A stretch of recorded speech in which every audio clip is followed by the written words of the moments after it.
Hello, everyone. Welcome to Nightly Scroll. I'm Hayley Caronia. If you want to join everyone in the chat, you got to do it on Rumble. Rumble.com/Hayley brings you to the Bongino Report channel. That's where you can watch Nightly Scroll live at 6 p.m. Eastern Time, Monday to Friday. I just saw someone in the chat say, James Comey in handcuffs now, which brings me to what we have on deck coming to you right now, actually, on the show. Former FBI Director James Comey could be indicted as soon as today. I don't know if it'll happen today now because it's later in the day, but we're going to stay on top of it. Also, new details out about the deadly Dallas ICE facility shooting that signal a political motive. Are we shocked, ladies and gentlemen? I'm not. Scott Bryson joins me for tactical detail. We're going to get into what we learned today from the FBI. Also, that Free Palestine shooter in New Hampshire last weekend, the shooting at a Texas baseball field this weekend, and much more. So put your phones on Do Not Disturb. Nightly Scroll starts now. James Comey indictment watch. According to multiple sources, the DOJ is weighing whether or not to pursue Comey charges. This is ahead of a September 30th deadline. So coming soon. Coming to you soon, right? So Attorney General Pam Bondi had dinner with the President of the United States last night. Also, President Trump has been putting pressure on her to make arrests, as he did last Saturday in this Truth Social post that we could pull this up here. He was kind of urging her to do something about James Comey, Adam Shifty Schiff, Letitia. President Trump said they're all guilty as hell, but nothing is going to be done. Then he went on in this same post to talk about Lindsay Halligan being a really good lawyer. We can't delay any longer. It's killing our reputation. So he's mentioning Lindsay Halligan as his pick for prosecutor in the Eastern District of Virginia. So if Attorney General Bondi gives the green light, Lindsay Halligan would be the one prepared to present the case to a grand jury in Virginia. And Halligan has been spotted, apparently, according to sources. She's been at the DOJ twice this week. So this is where the conversations are happening. They're allegedly happening. Maybe some people are saying that they're not so sure about these charges, but it could happen as soon as today. If not today, it could be soon. Of course, like I said, we're looking at a September 30th deadline. So TBD. President Trump was also asked about this, and I didn't pull the clip, but it was just he kind of gave like a non-answer. Like, I don't know, it might happen soon. And then someone asked if he would get involved, and he said he might get involved, but I haven't thought about it. Those like Trump answers where he like gives you nothing. So TBD on how, we know how President Trump feels about all this. He wants justice to be served for sure. But a guest on MSNBC suggests there could be this mass exodus of people who apparently check their politics at the door when they go to work for the FBI. But this would be a bridge too far if Comey is indicted for them, and they may all quit if this happens. So listen to this.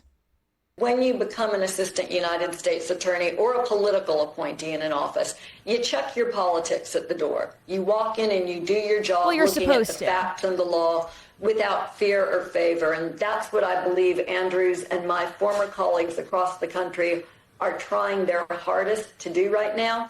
There may be a moment for difficult choices coming for many prosecutors. And I hope that when those moments come, that the American public will stand up and support these people.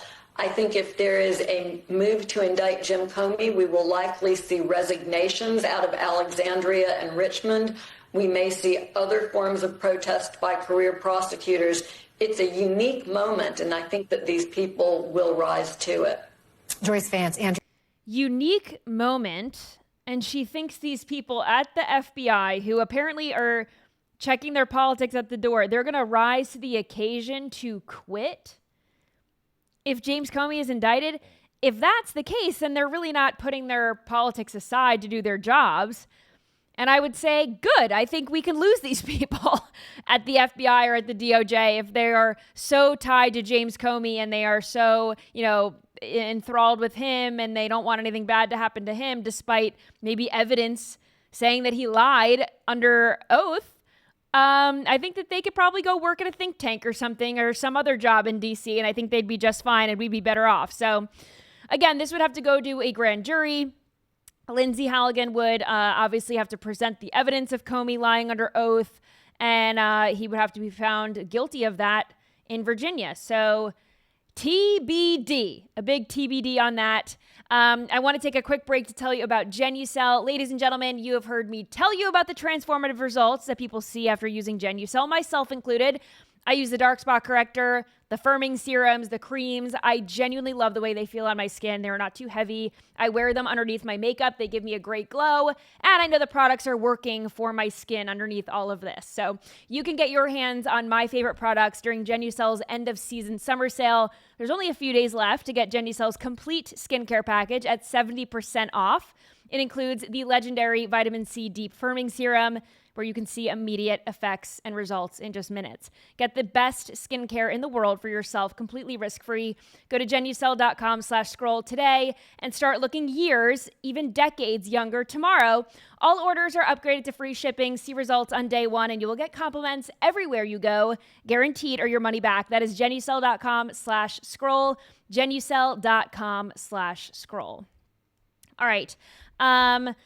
New details today from FBI Director Kash Patel on that Dallas ICE facility shooting that happened yesterday morning. So let's take a look at what he posted on X earlier this morning. He said that the FBI headquarters and also with FBI Dallas, they've been working 24/7 to seize devices, exploit data, process writings obtained on location. They're trying to figure out all this information on the shooter. And here is the new information that we learned today. This is the important stuff. So the perp downloaded a document titled Dallas County Office of Homeland Security and Emergency Management, which contained a list of DHS facilities. So clearly he was looking this up, maybe choosing a facility to target.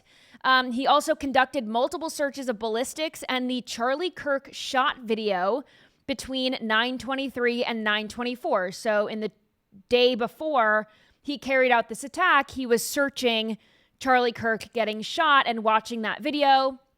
Also, the week prior the month prior, August 19th to August 24th, he searched apps that tracked the presence of ICE agents. So I didn't even know that these kinds of apps existed where you could track the presence of ICE agents. Is this like, you know how the app Waze, like it'll tell you if there's a cop on the side of the street? Is that what this is? I've no idea. I've never heard of anything like that in my life. This has got to be, I don't know. It's news to me. So maybe it's news to everyone else as well. But that I found interesting. This is another tidbit from the FBI director. One of the handwritten notes recovered read, "Hopefully this will give ICE agents real terror to think, is there a sniper with AP rounds on that roof?"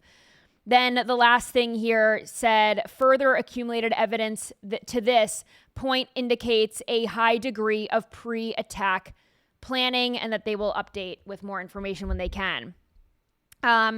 Lots of interesting information there that I am going to get with Scott Bryson in just a few moments. But I want to first go to MSNBC's reaction to all of this information that was put out by the FBI earlier this morning. Listen to this. Yeah, what more are we learning, Mark, from the FBI director? The director put out a lot. This has been a nonstop investigation. Basically, Kash Patel is saying the suspect downloaded a document titled, quote, Dallas County Office of Homeland Security and Emergency Management that contained a list of DHS facilities. The suspect also conducted multiple searches, according to Patel, of ballistics and, quote, Charlie Kirk shot video between September 23rd, September 24th. Back in August, the suspect searched apps that tracked the presence of ICE agents, and one of the handwritten notes recovered in the investigation said, quote, hopefully this will give ICE agents real terror to think, is there a sniper with AP rounds on that roof? Patel also said they have evidence to this point that indicates a high degree of pre-attack planning. They believe the suspect spent much time trying to figure this out. And there's still, we talked to officials this morning, the investigation on it continues at this point. And there's new information about the shooting itself, right? Absolutely. ICE officials said that when the barrage of bullets opened up in that Sally port, that ICE officials, ICE officers. They were able to grab detainees. There were 8 to 10 inside the van. They were able to pull some to safety. Obviously, 3 people were shot, 1 passed away. But that is some of the new information we're learning today. So again, this investigation is really evolving today. Yeah, it's interesting. They also went on to say in that clip, the woman that was wearing the pink outfit, she was saying that, we're still learning more details about the shooter and what his affiliation is. She went into the fact, obviously noting that he didn't have a direct political affiliation, and she almost seemed kind of relieved by that. But also obviously made note to say that, we had heard from his brother, and his brother said that he didn't show any hatred toward ICE, making it seem like this was just crazy. And, he had no idea, no way of knowing.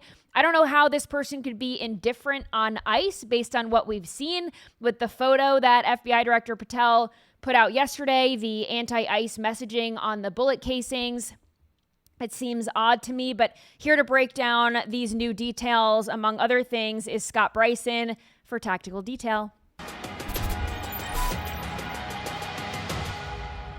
Hey, Scott, thank you so much for being here. Unfortunately, we keep bringing you back each week, and there's a new shooting to talk about. And today we're going to be breaking down 3.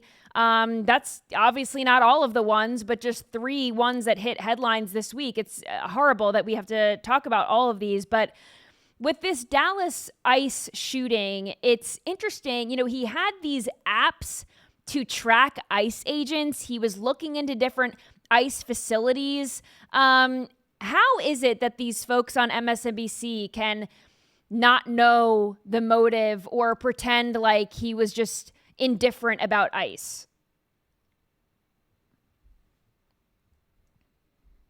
I can't That's hear. with reality. They have no desire to tell the truth. Chris Plant says it best: if it wasn't for double standards, there'd be no standards at all. It's a clown show over there. Most of the mainstream news media are basically apparatchiks for the Democrat Party. And it's sad. They can't tell the truth. They want a narrative they want this one narrative to be so true, so badly. And when it's not, they don't know what to do. So they get on TV and then they just talk in circles. Yeah. And another just horrifying detail that we learned today is that he was researching and watching that video of Charlie Kirk being shot over and over again just the day prior to him carrying out this attack. So people are now suspecting that this was a kind of a Charlie Kirk assassination copycat, if you will. This is why I don't repeat the names of violent murderers on this show. I think it just gives them the clout that they want so badly. But with a high-profile assassination like that, it's hard not to cover the assassin. Many people in the media, they cover his name because it's an important part of the story. But they're in it for the glory. And now that kid who shot Charlie Kirk is now famous, unfortunately. So do you think that, there is a copycat aspect to all of this? Absolutely. It's a very real thing. And I'm glad that you said that, because you took the words right out of my mouth. These people, they're subhuman, first of all. They're barely human, yeah. But they love death more than we love life. So that's a problem. We think in terms of ISIS and Al Qaeda and those guys being hard to deal with, but they've almost infiltrated Western society with the leftist movement, right? Because liberals aren't really the problem. It's really the left. And there is a distinction. I used to make fun of people for being liberals, but liberals, they're kind of soft and beta, right? But the left is hardcore and they're problematic. And these guys get on the internet, like we saw in this case, and they search and they try to get 15 minutes of fame. That's why I do the same thing you do. On my podcast, I refer to the situation and I call them the killer or the murderer or the assassin, but I refuse to use their names. I'm not giving these clowns 15 minutes of fame. Yeah, absolutely. And I want to talk about the building itself. This occurred in the Sallyport. This is a detention facility. You would think it's secure, but this guy shot from a building nearby. Clearly, he had been planning this for a while. And when you have a building like this, where it's a detention facility or a jail or something like that, I mean, there's a routine, right? So if he was planning this for weeks, I mean, he could have figured out when they were moving people in and out and kind of like the pathway of some of these agents, if that's who he was going for, right? Yeah, absolutely. We have to be very cognizant of falling into a routine, even as law enforcement officers, right? I've been doing this job for 30 years. We talk about how can we make the public safe, and we have to alter our routes. We're not paranoid and trying to make people on high alert all the time, but we have to alter our routes and pay attention. Well, guess what? Cops have to do the same things too. And most of the jails and detention centers that I've been to, the Sallyport is an enclosure with doors that shut and lock behind you. And most of them are ballistic, not all, but they're made out of steel or some heavy material. I think it must have been like an open air, some type of Sallyport. I'm not, if he had a line of sight, it obviously wasn't inside. And Right. that gets to the point of concealment versus cover. So they may have had some concealment, but the guy still had a line of sight, so there was no cover. So driving into like to a structure, to like a concrete structure or a steel structure, I mean, you have to think outside the box. If your facility doesn't have those means, then maybe you should invest in some Jersey barriers or some buses. Secret Service a lot of times uses school buses for line of sight or trailways buses. You use or heavy snow equipment, right? You use what you have available, and you have to think outside of the box. It's unfortunate that we've come to this as far as law enforcement having to be concerned with the run-of-the-mill Right. everyday process, but now they're going to have to think outside of the box. Yeah, and this, we're still learning details about this, but it's not like, I think law enforcement, especially when you're talking to like Secret Service and they're protecting the president, I mean, they're obviously prepared for all kinds of threats, but now it's like random crazed teenagers, like homegrown terrorists, which is a totally different beast. Yeah, it's almost like it's reverse engineered itself. So with the Secret Service back in the day, you had to worry about the lone gunman, right? Right. Squeaky Prom. Your audience is probably too young to know who she is, but look her up. 1975, she took two pop shots at Gerald Ford with 21 days apart. And then you had, Hinckley with Reagan and all these different things, and all the assassins through the years with, Abraham Lincoln and all these different guys. So we went from the lone assassin to organized attacks in the Secret Service protection world, right? But now over in the law enforcement sector, it's like it's reversed itself. It used to be, we have to worry about gangs and MS-13, and we do. We have to worry about all these things. We have to worry about the actual terrorists, but it's like it's coming at us from every side, and it's Yeah. very unfortunate for these guys. My heart goes out to all of them. Yeah, it's very scary. And, I'm seeing these patterns now. It started with Butler, not that shooting people from a roof is anything new, but in recent history, right? We saw Butler just last summer, where the attempted assassin was on the roof shooting at then candidate President Trump, from 150, feet away. And then we kind of saw a very similar situation at Charlie Kirk's event at UVU. And then this is also kind of similar, where he was on top of a roof shooting at another building. So, and this guy, looking up Charlie Kirk's murder just days before, I think that he was probably inspired by Kirk's killer, and maybe he was planning his attack to look similar. Maybe he was planning it before Charlie Kirk's assassination as well, because according to FBI Director Patel's tweet that he put out earlier, he was researching things back in August. So maybe this had to do with more of an inspiration from Butler. But what can people do? What can building owners do to secure their properties, right? Because this was a property adjacent to the ICE facility that he was shooting off of. So what do building owners need to do to secure their properties and to secure the roofs on their buildings? Yeah, that's a really good question. It's a tough one too because the landowner, the landlord or whomever has the right to do business in a fair market, right? And they need to do really thorough background checks, which some people do, and I'm guessing some people probably don't do. So you need to vet your tenants very thoroughly. If you're a landlord renting, right? But some of these people own their property too. So as long as you have the money and you go to the bank, Right. you're gonna get the house or the condo or whatever. But yeah, I mean, I think unfortunately the law enforcement entities, like for example, in this case with the ICE field office, you're going to probably have to push your perimeter out, and you're only going to be able to go so far because the sidewalk and the city owns the streets and all these different things. But you're going to start having to really think about your perimeter expanding a little bit, and you're only going to go as far as your real estate allows you to go. Therefore, you're going to have to start getting creative with jersey barriers and blocking devices. And then, nothing beats going inside. We talk about that, last week with Charlie, unfortunately. I would say pull inside. And the thing for your audience to know too, these field offices, that's where people work. When I was a Secret Service agent, I wasn't just a protection agent. I spent 9 years doing protection, which is a lot actually. But, so that left me 16 years as an investigator. Well, you go to a field office and you do your work there. And so in addition to the gun carriers, you have your administrative people there, right? So most a large population of women who don't carry a gun and aren't law enforcement, but they're just as subject to these attacks as the next guy. Right. We can go all the way back to Oklahoma City. That was I started saying embassy. That wasn't an embassy, but that was a federal building that they blew up. So I mean, we just have to really start thinking in terms of a bigger footprint, which is not necessarily going to be easy, but it's something that we're going to have to consider. Yeah, and I think just familiarizing yourself with an evacuation plan, whatever building you are in, if you live in an apartment, look up, the nearest stairwell in your office building.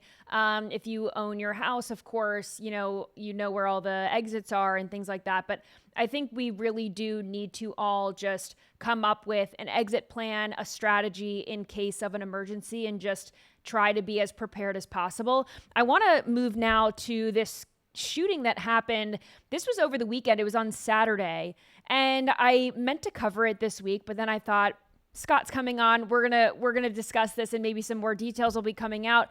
Last Saturday there was a shooting in Nashua, New Hampshire, and it was at a country club, and it was in a restaurant kind of next to where a wedding was going on, and a country club member was shot by a man who used to work there. But before opening fire, he reportedly yelled, "The children are safe and free Palestine." So, this is interesting because I feel like a lot of these shootings, it's a young guy and they are showing or exhibiting signs of some kind of mental illness. Sometimes we have confirmation of that. Sometimes we don't. But it seems like it's a lot of young males.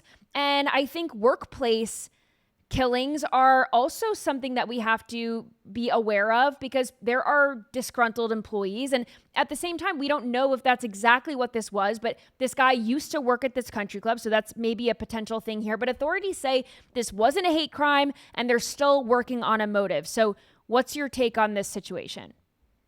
It's another tragedy that's just absolutely ridiculous that we have to even consider this, but we're way past that, right? So the gloves are off. And now what we have to do as individuals in society is we have to be prepared for ourselves. Not that 911 is not good, right? Always call 911 and get the cavalry coming, but it's going to take them a couple of minutes to get there. So what's going to happen in a couple of minutes, right? 120 seconds is a long time. Yeah. So you're going to need to be prepared. This was a shooting, but it could have been a heart attack. So, find out from the general manager, hey, is there an AED here? And then maybe know how to operate the AED. Right. Make sure you know how to do CPR if someone's, having a heart attack. All those little things. So not everything that we discuss is always about tactics as far as like a go bag and extra magazines and knives, which is important. But have a medical bag in your car. You're probably not going to take a trauma bag into the wedding venue, but at least have one in your car because you can't assume that the country club or the restaurant's going to have one, right? So I would recommend a first aid kit. It's going to sound a little over the top, but a tourniquet, right? A trauma bag, just to stuff wounds with. Those are the things you would have in your car, kind of like a go bag, right? A medical go bag. Yeah. Those are the things that you do. And again, prior to ever going, though, you're going to have a good time. Someone's getting married. You're doing a reception or whatever. Everybody's having fun, and you should be able to have fun. But you also have to play the what if game. Okay, what if something happens? You need to know where the exits are. And one of the best ways to escape a place like that is through the kitchen, because the kitchen is a very busy place, but there's a back door where they take the trash and get the deliveries and things like that. So make sure, like I would say, oh, there's the kitchen. If something happens, I'm gonna hit feet through the kitchen. And you need to make sure you know where hallways go, because you don't want to pin yourself into a dead end. If you go to the bathroom and then you're trapped in there, you're going to get killed hiding in the toilet. That's just horrible. I mean, it's sad that we have to think about these things, but I call it war gaming. I know you know that. I say that all the time. But coaches have football coaches have a game plan. They don't just show up and hope for the best. They think about things, and that's what we have to do.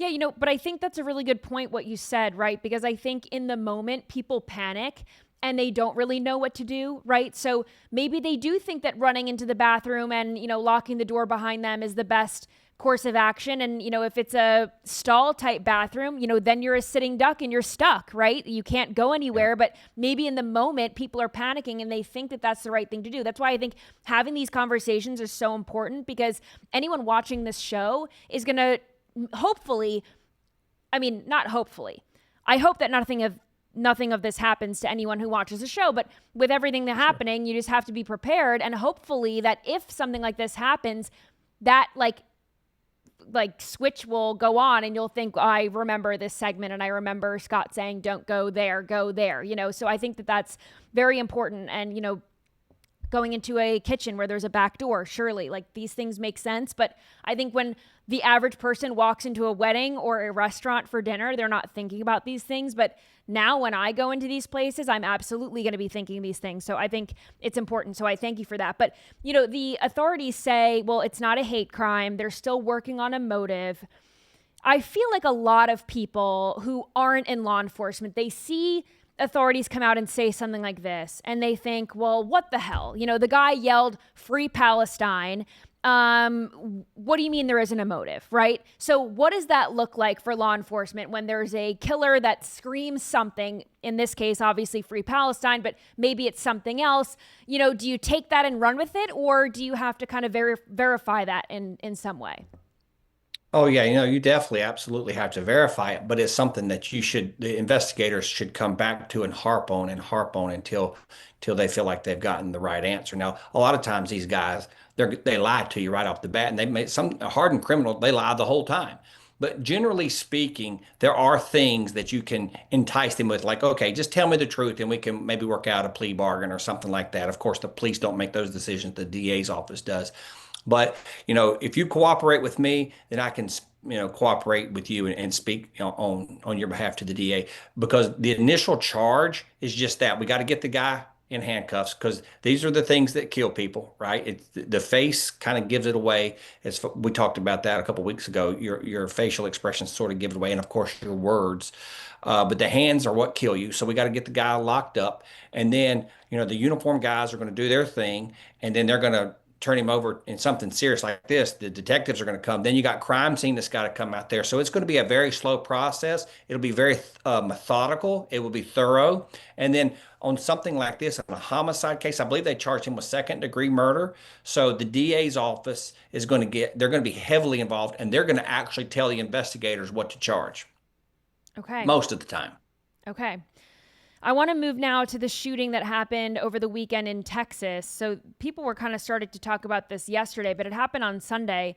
There was a shooting at a baseball field in Katy, Texas, and a baseball coach was shot in the shoulder. So the baseball facility where this took place is called The Rack, and they put out a statement that said this: people shoot on their land all the time. At the time, we were unaware of anything in season. Now that we have more information, we know that there were 3 individuals target practicing 600 to 700 yards away. And that's the end of this statement there. But the individuals turned out to be 23, 21, and 27-year-old men. And, I don't usually say their names. But in this case, I can't even pronounce them. So you know what? I'm not even going to try. But all three of these suspects were, they're being held now on a $100,000 bond. And the Houston Warriors founder, he spoke to local police, local news, and said that the coach was shot during pregame prayer with his team. So that's like another layer to this. And, he was wounded, but he wanted to make sure that all the kids were safe, and thankfully they were. But target practice, I mean, people practicing and they just so happen to shoot at Christians who are praying. Something to me seems fishy here. Yeah, I'm generally a glass half empty kind of guy, so that sort of smells like a rat to me. The problem is it's just an opinion at this point. So we're hoping that the investigation plays out, and honestly, I hope it is.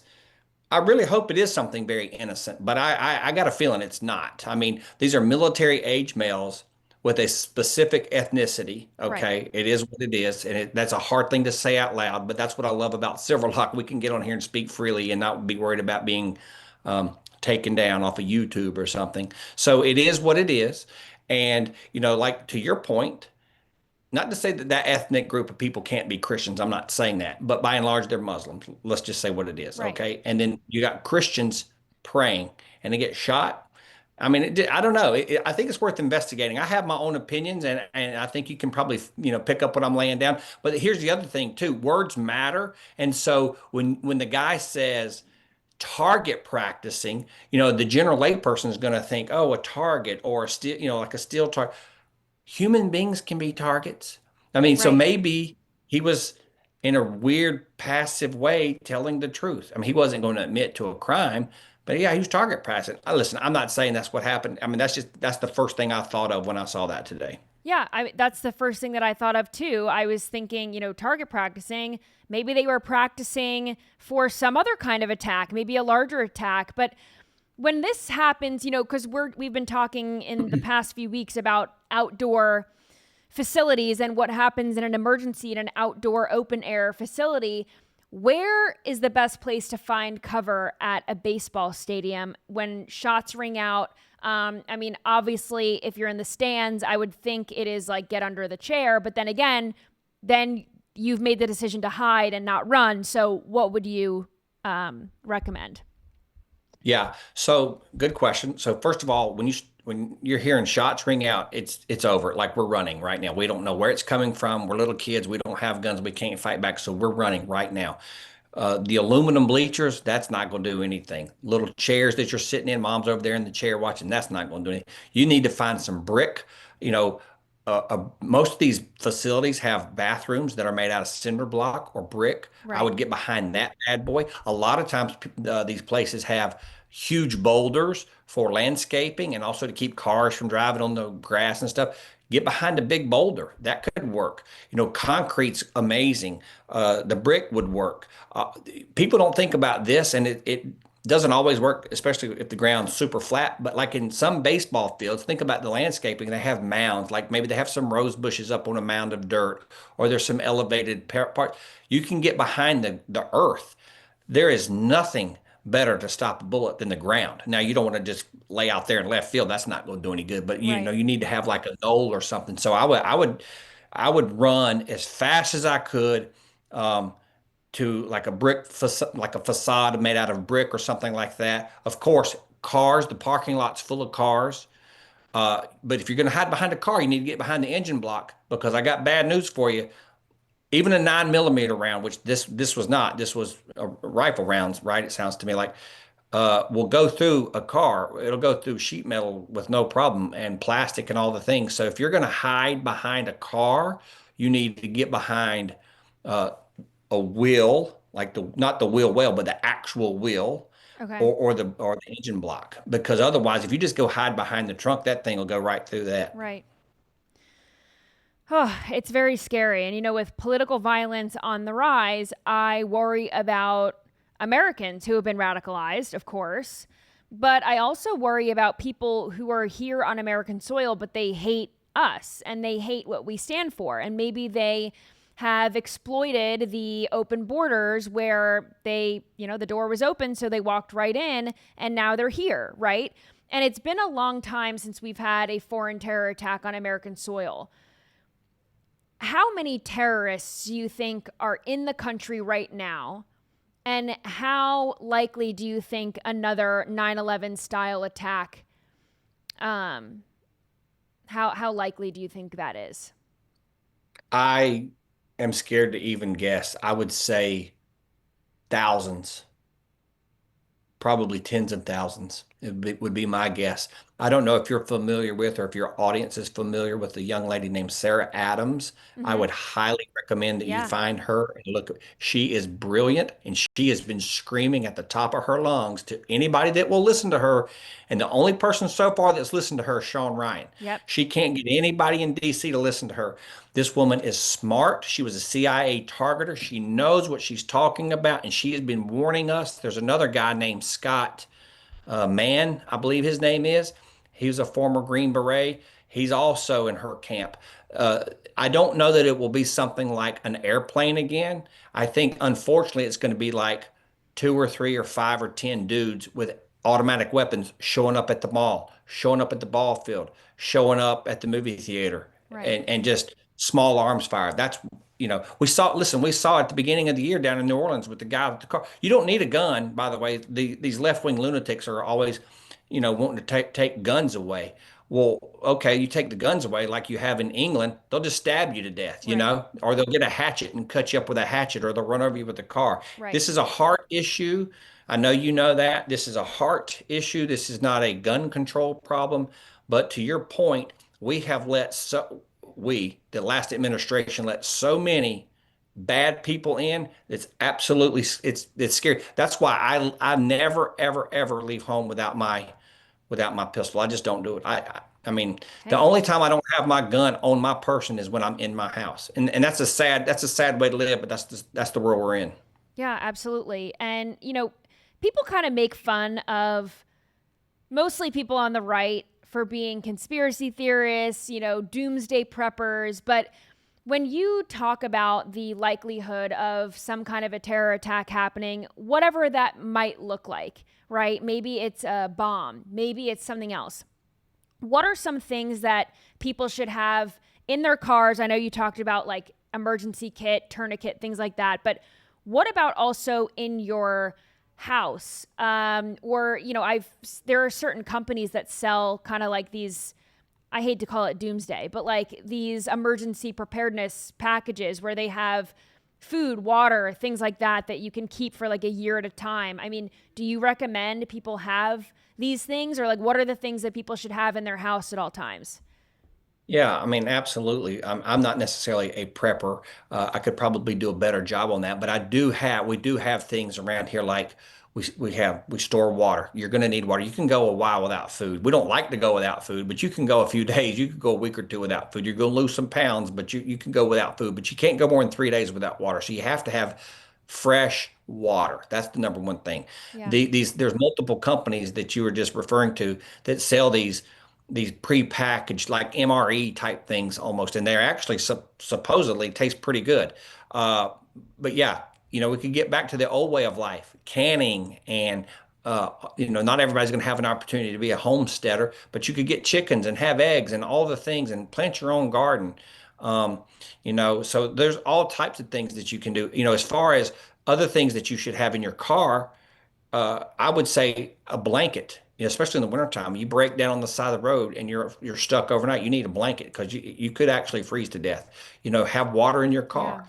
Always have an extra flashlight. People don't think about these things until it's too late. Have a flashlight beside of your bed. Have a flashlight in your glove box, because like say at home, when the power goes out, you're gonna be scurrying around trying to find a candle and light a candle and all that good stuff, which is fine. But what if the power goes out for a prolonged period of time and you don't have that stuff? So I would also keep extra extra gasoline or kerosene on hand or diesel fuel, different things like that. Extra propane. A lot of people like to grill with gas grills. I like the charcoal grill as well, but you're not going to keep bags and bags of charcoal around, but you could have a couple of extra propane tanks around. And when the power goes out for, like, let's say we're under attack, China or someone has zapped the grid and we're out of power for 2 or 3 weeks. Well, if you have a couple of propane tanks sitting in the garage, you can feed your family by grilling on the grill. Right. No, this is all very good to think about. I have to place an order soon and get all these things. I need extra things for my car. I always like to have water bottles and things like that on hand. So, Scott Bryson, thank you so much for being here for Tactical Detail. I love this segment. I feel smarter and more well-equipped to take on everything that comes our way these days. So thank you so much for being here. Thank you for having me. Absolutely love having Scott Bryson on, and he is, of course, Silverloch contributor. He's a former Secret Service agent, and he's the host of Beyond the Service podcast. So if you're looking for Scott and more information, he puts out great videos on social media. Like, basically this segment, he puts out videos like that, even in shorter form, all the time on all of these hot topics in the news. So he's Scott Bryson BTS on social. You guys can find him. I want to cover just a few sports stories. I know Andy likes this when I get into the sports world before getting into scrolling time. So Gary Cohen, he was calling the Mets and Cubs game last night.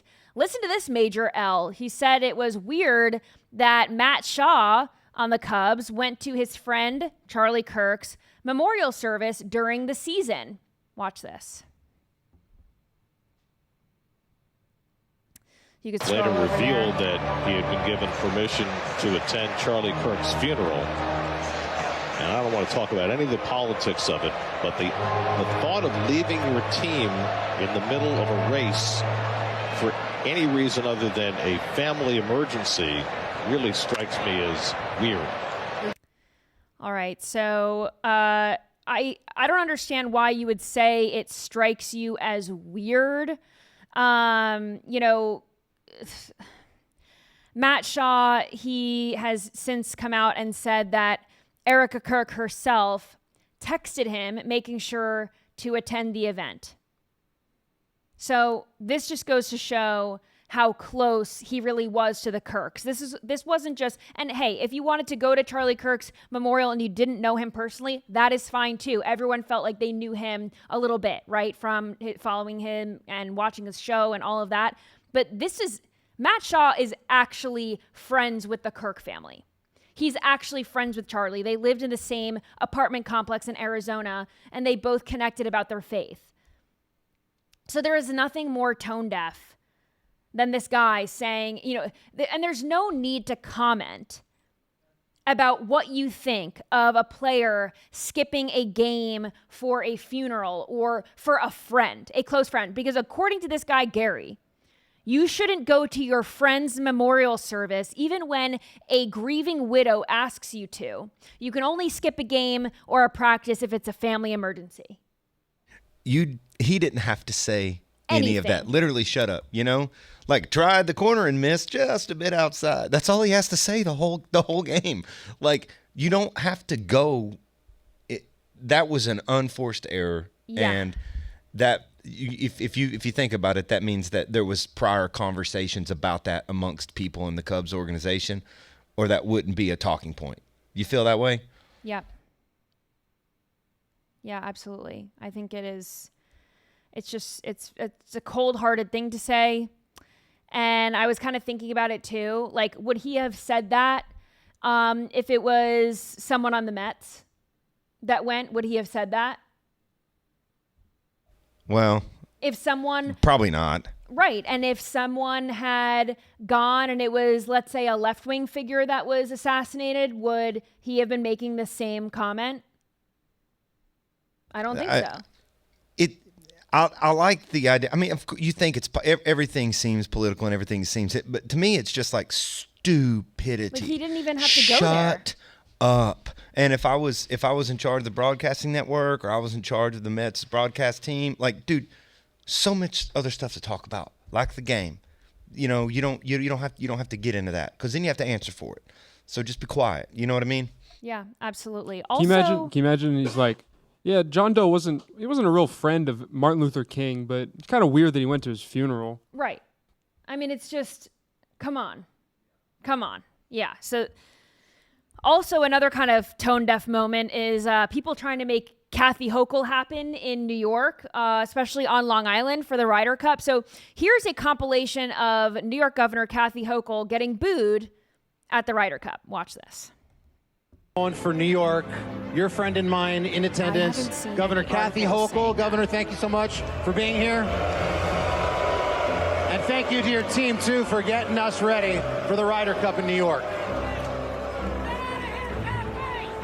I would like to say a few thank yous to Governor of State New York, Kathy Hochul.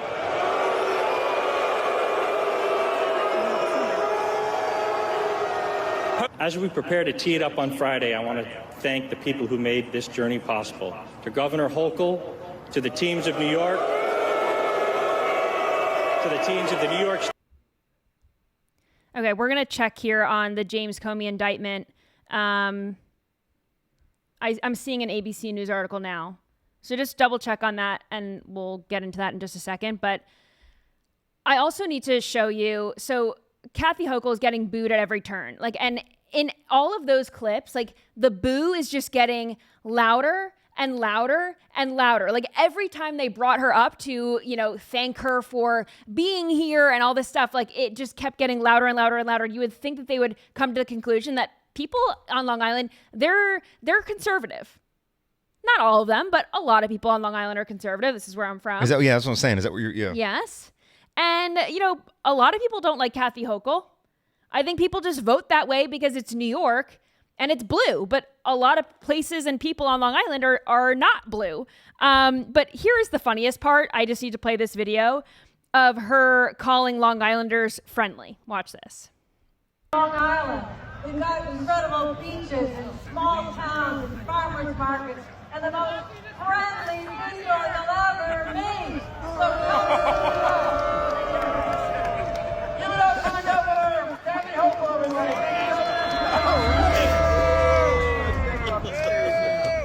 Just booing, and Long Islanders are so friendly. Oh, okay. Hold on a second. Wait, just time out.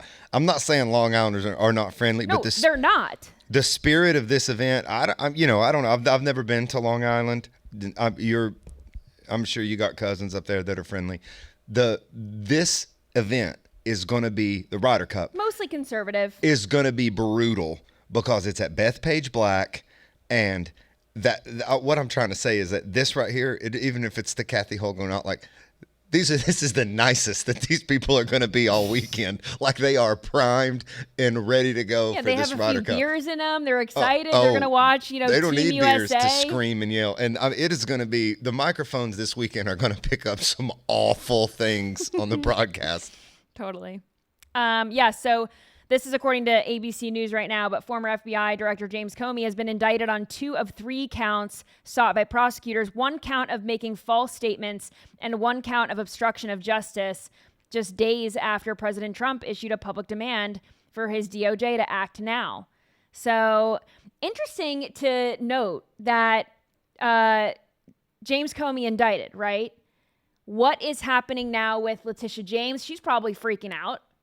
And Adam Schiff probably freaking out. Other people that are on the DOJ's radar are probably freaking out because if they can find stuff on James Comey, they can find things on the other people because, James Comey, under oath, all these people under oath are saying things that they shouldn't have been saying, especially when it comes to Russiagate. So. Do you remember last week when we were covering Kash Patel on Capitol Hill giving his testimony and we played that back and forth with Adam Schiff? And I said, dude, you are tone deaf because you don't know what.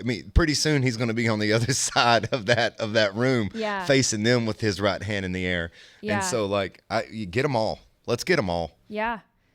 And, I don't know much about Lindsay Halligan, the prosecutor in Virginia there, but she used to be a personal attorney for President Trump. So certainly she is close to the president and certainly has his best interests at heart. I think, according to what President Trump has been saying, she's a fighter And he was kind of pushing Pam Bondi, like, poking her with a stick a little bit to do something, and said, like, this is my pick. Lindsey Halligan is my pick. So maybe Lindsey will be more of a bulldog and get this done. So. Well, it doesn't really, I mean, they have the evidence. We feel like they have the evidence. And to sort of convey to the American people that you have the evidence but not act on that is not this precedent that the DOJ or President Trump, we don't want that. So, I mean, this is, we thought it might happen. We're seeing it happen. And good for those guys. Do we know the specific lie to Congress that, I mean, I know that he was saying that, Russiagate and all that stuff, but like what the specific lie was a lie that happened, I believe, in 2017 when Andy McCabe leaked information from their overall Biden administration, but Comey was the source of that. And so when he well, it would have been under Obama because that was Obama, Trump's first correct, term, yeah. correct, Obama, 2017. So he was asked about that on Capitol Hill. He was asked about that by a congressman in a follow-up hearing. He was asked about that by Ted Cruz and lied both times. So I believe in 2017 and 2020, they have evidence of perjury because Andy McCabe has sung like he's told on him. And so now they have, I believe they have documented proof, and then Andy McCabe's testimony. So it's like it doesn't look good for Comey. Whew. Well, we will keep an eye on this. Obviously, more details probably will come out in between now and tomorrow's show. So stay tuned for that. And let's get into the scrolling time. This was a clip from Piers Morgan's show where it's awesome, the debates that they have. He's got a panel with a bunch of people, but this was a debate that he was having about trans issues, and he had conservative influencer who's also trans, Blair White, on the panel to kind of set things straight, and then had some trans and also non-binary person on the panel, which doesn't make sense. We're going to get into that after, but take a listen to this. You raised it, not me. I didn't even know. So now you've raised it. What does that actually mean? What do you mean you're non-binary? Are you really, really just going to... Can you explain it? Are you going to cut Blair off now? I'm just asking you to explain it. I'll come back to Blair in a moment. Well, you were the one that cut me off, sis. But I will say that... Hang on one second, Blair. I was... Sorry, Blair, wait 1 second. I just want to ask, what do you mean by non-binary? When I say I'm non-binary, I'm expressing my identity in a way that I have a right to do. I'm sorry? What's your sexuality? My sexuality. Yes. This doesn't have to have anything to do with my sexuality. Actually, the UK government now says that people are male or female. The British Prime Minister says people are male or female. I don't think the UK government should have the final say on how I express myself. Well, they determine the laws of the country. Treated. I'm just curious what you mean by non-binary. What does that mean? I'm curious. Firstly... What are your pronouns? They, them. What does that mean? There's only one of you. What does they, them... actually, they, them has been... The collective they has been used to refer to individual people for centuries and still is. So, I mean, if you don't understand basic grammar, that's on you. I don't really understand. You do. I don't understand. I've got to be honest with you. I don't understand the concept of what non-binary means or why you would use a plural pronoun to describe a singular person. That makes sense. To me, this is the problem with the whole woke thing, is that it's inexplicable. Nobody really knows what it means. First of all, the they, them telling Piers Morgan that he doesn't understand basic grammar because he can't wrap his brain around how they, them can refer to a singular person is laughable. That is not grammatically correct. And no, people don't say that. People say that now, but it's not grammatically correct. No, and in context, this clip was a tad bit longer, and so we had to scrub it so we could talk about it. But like, she brought up to virtue signal. No one asked. She said, like, I'm trans, She brought by the up, way. I'm binary. Well, she said, I'm trans myself. And then she said, I'm non-binary. You can't be both. And Pierce, it's like, okay, if you want a virtue signal, I'm going to press the gas down. Explain. And it's so, like, he can cross me sideways sometimes, but like I love this when he gets something and he won't let it go. It's like, just shut up. So funny how every time, if it's in a setting like this or those man on the street interviews, people will go out and ask people at a pride parade or whatever, like, oh, you're non-binary. Like, what is that? What do you mean by that? And then they short circuit every single time. Like, they cannot come up with an answer because it's all circular. What is a woman? And they say, well, a woman is what you think a woman is. That does not define woman. That does not define man. That does not define non-binary. Non-binary can't just be like, well, whatever you think it means. That's not a definition. And she proved that it wasn't a definition because she's digging a hole for herself live on television. Oh my gosh. It's just totally stupid. Anyway, also totally stupid. I thought that these videos were hilarious. These next two kind of go hand in hand. But these next videos I saw because people were making fun of liberals for, downing their Tylenol just because, Trump said it was bad. So, of course, it's good for liberals. If Trump says it, then, it has to be false, right? So this is a first example of liberals being told not to drink piss by President Trump. And here they are drinking piss. Trump, studies have shown that you shouldn't drink piss, liberals, and he's drinking probably a apple juice or something, but looks like pee, which is very funny. And then also this one cracked me up. This is actually the first one that I saw. President Trump said not to eat poop. Liberals, they eat poop.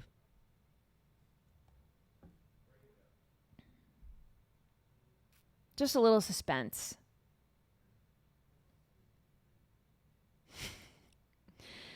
Trump, studies show you shouldn't eat your poop, and her mouth is like covered in chocolate or something.